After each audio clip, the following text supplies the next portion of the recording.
Here we are asked to look at a rod which is made up of elements 1 and 2. There's a connector B which connects elements 1 and 2, then the second rigid connector C acting on the right side.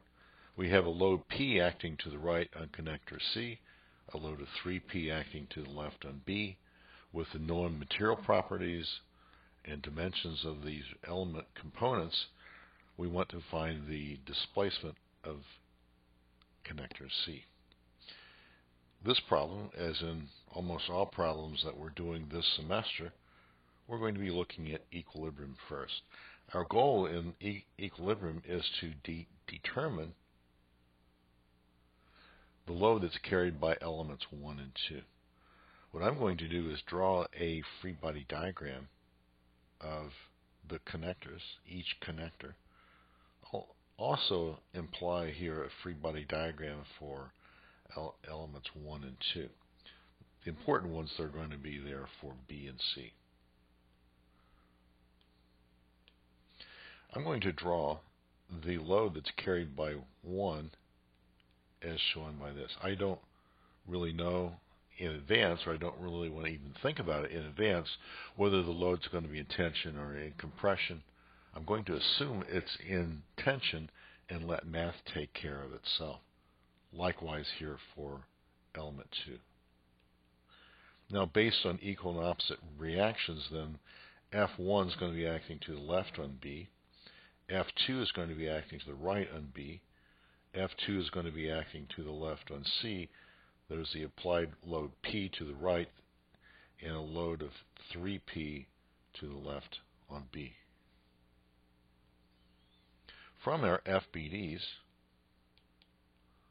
for connector B, when I sum forces in X, I'm going to make X to the right like that. So when I sum forces in X and B, I get minus F1 minus 3P plus F2 is a 0. When I look at connector C, when I sum forces in X, I get minus F2 plus the applied load P. That's equal to a 0, so then I see that load carried by 2 is P.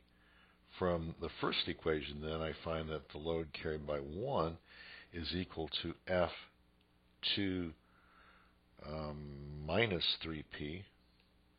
So that's going to be a total of minus 2P. So these are important first steps here because we're going to use these in order to find our load elongation equations. We're going to look at the elongation of each member 1 and 2.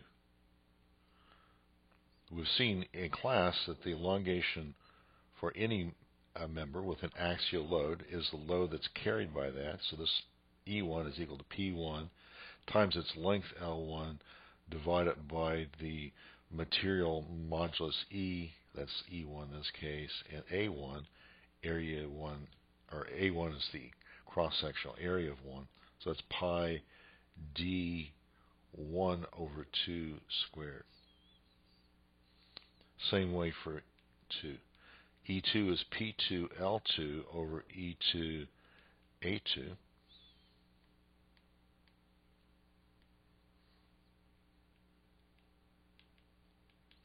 Where A2 is equal to pi d2 over 2 squared, like that. So lastly, what we say then is, therefore, if we want to write down the displacements of different points, we know that UB is equal to UA, just checking on names there, plus E1. And since A is attached to ground, it's fixed. The displacement B is simply the elongation in 1. The displacement of C is equal to displacement of B plus E2. So that's equal to E1 plus E2. So therefore, that's equal to P1. It looks like I have changed my naming here. So rather than go back and redo things, I'm going to rename this as P1, and this is P2. So what we have here for P1 is a minus 2P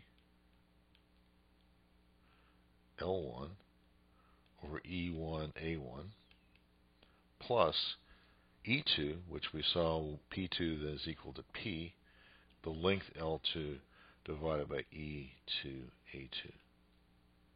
So this, in the end, is the displacement that we're looking at for connector C.